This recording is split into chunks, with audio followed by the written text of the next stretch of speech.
Assalamualaikum warahmatullahi wabarakatuh. Perkenalkan, nama saya Muhammad Hafiz Salim dengan NIM 2310611111045. Kali ini saya akan menjelaskan soal hakikat konservasi. Jadi, yang pertama saya akan menjelaskan tentang pengertian konservasi. Konservasi adalah serangkaian upaya untuk melakukan kelestarian, melindungi, serta memanfaatkan sumber daya alam secara bijaksana sehingga dapat digunakan secara berkelanjutan oleh generasi sekarang tanpa mengurangi ketersediaan bagi generasi yang akan datang.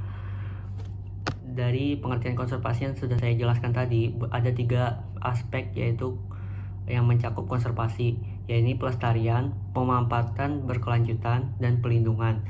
Yang pertama, pelestarian, yaitu adalah menjaga keanekaragaman hayati, flora, fauna, dan ekosistem hutan yang berada di sekitar kawasan hutan tersebut.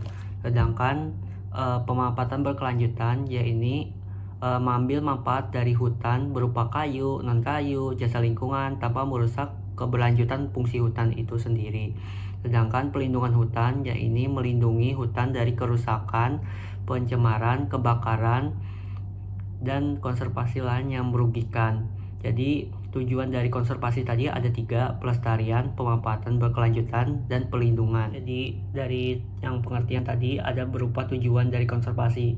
Konservasi yaitu bertujuan untuk fungsi ekosistem, yaitu menjaga keseimbangan ekosistem, melestarikan keanekaragaman hayati, mengatur iklim, mencegah erosi, dan menjaga siklus air.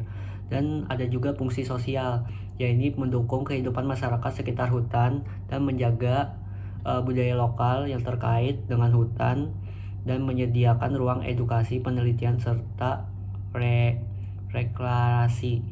Dan yang terakhir itu ada fungsi ekonomi dari konservasi itu, yaitu memastikan pemanfaatan hutan berupa kayu maupun non-kayu, serta jasa lingkungan berupa ekowisata, karbon, air, dan sebagainya yang dilakukan secara berkelanjutan yang memberi manfaat jangka panjang. Jadi ada 3 tadi penjelasan mengenai tujuan konservasi, yaitu fungsi ekologi, yaitu fungsi dan itu sosial dan ekonomi. Jadi setelah kita jelaskan soal tujuan dari konservasi, kita lanjut ke sejarah dan perkembangan konservasi secara global.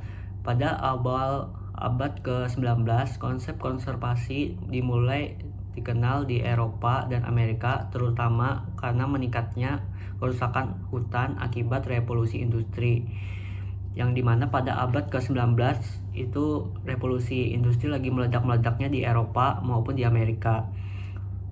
Lanjut ke 1972, di mana pembentukan Taman Nasional Yellowstone di Amerika menjadi model taman nasional pertama di dunia yang menjadi pelopor pada konsep konservasi secara global.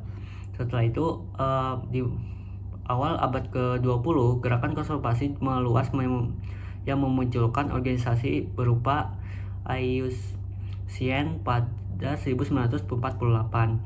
Dilanjutkan pada 1980-an, konsep konservasi bergeser ke arah sustainable development, yaitu pembangunan berkelanjutan. Dipopulerkan melalui laporan Brundtland pada 1987. Dan yang sekarang konservasi sering terkait pada isu global seperti iklim, keanekaragaman hayati, dan ekonomi hijau. Dan itu tadi konsep konservasi secara global. Jadi setelah kita menjelaskan soal sejarah perkembangan konsep konservasi secara global, kali ini kita menjelaskan sejarah perkembangan konsep konservasi di Indonesia. Jadi pertama-tama, konservasi itu berasal dari masa kolonialisme, yaitu pada masa Belanda, di mana konservasi diawali dengan kebijakan pelindungan satwa liar pada tahun 1912, di mana didirikannya Cagar Alam Cibodas sebagai kawasan konservasi pertama, dan dilanjutkan pada 1960-an, yang dimana setelah kemerdekaan Indonesia mulai memperkuat dasar hukum dalam pengolahan sumber daya yang mencakup pada konservasi.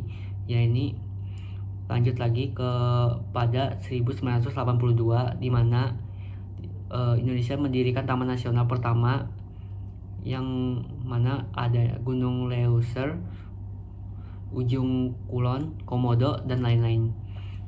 Lanjut ke 1990-an, disahkannya UU nomor 5 1990 tentang konservasi sumber daya alam hayati dan ekosistemnya menjadi landasan hukum utama konservasi di Indonesia. Dan yang sekarang konservasi di Indonesia mencakup pada 3 pilar, yaitu pelindungan sistem penyangga kehidupan, pengawetan keanekarahayati, dan pemanfaatan secara lestari, dan mendukung program seperti REDD+ dan restorasi ekosistem, ekowisata, dan perhutanan sosial. Sekian, terima kasih. Wassalamualaikum warahmatullahi wabarakatuh.